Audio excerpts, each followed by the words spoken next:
हरि ओम नमो भगवते वासुदेवाय। श्री ओम नमो भगवते वासुदेवाय। 34वां अध्याय सुदर्शन विद्याधर और शंखचूड़ का उद्धार। श्री सुखदेव जी ने कहा, परीक्षित, एक बार नंद बाबा और अन्य गोपों ने अंबिका वन की यात्रा की। वहाँ उन्होंने सरस्वती नदी में स्नान किया और भगवान शंकर और देवी अंबिका की उपासना की। वे देवादिदेव भगवान शंकर की उपासना करके उन्हें प्रसन्न करना चाहते थे। उस दिन नंद बाबा और सुनंद ने उपवास रखा हुआ था, इसलिए रात को वे केवल जल पीकर सरस्वती नदी के तट पर ही सो गए। उस अंबिका वन में एक बड़ा भारी अजगर रहता था। रात के समय भूख से व्याकुल होकर वह उधर आ निकला। उसने सोए हुए नंद बाबा को पकड़ लिया।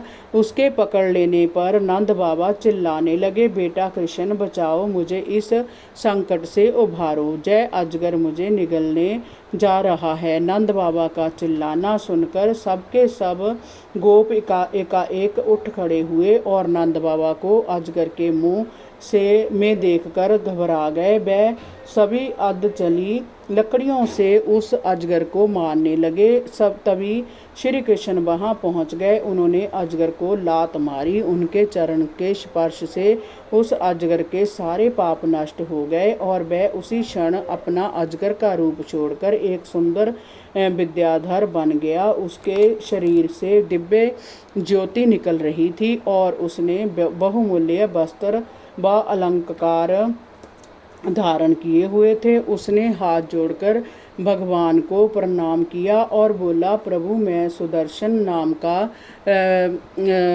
विद्याधर हूँ। मैं सौंदर्य और लक्ष्मी के गर्भ में भरा हुआ विमान से इधर उधर घुमा देखकर मैंने उनकी हंसी उड़ाई और उन्होंने कुपित होकर मुझे अजगर जोनी में जाने का शाप दे दिया। परंतु जय उनका अनुग्रह ही था कि आज आपके चरणों के स्पर्श से मेरा अशुभ समय नष्ट हो गया और मुझे पुनः मेरा रूप मिल गया।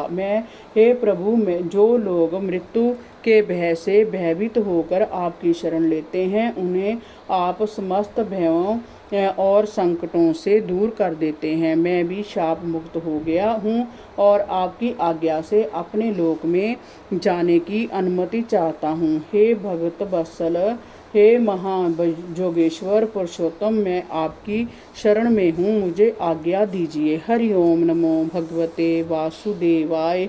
श्री ओम नमो भगवते वासुदेवाय।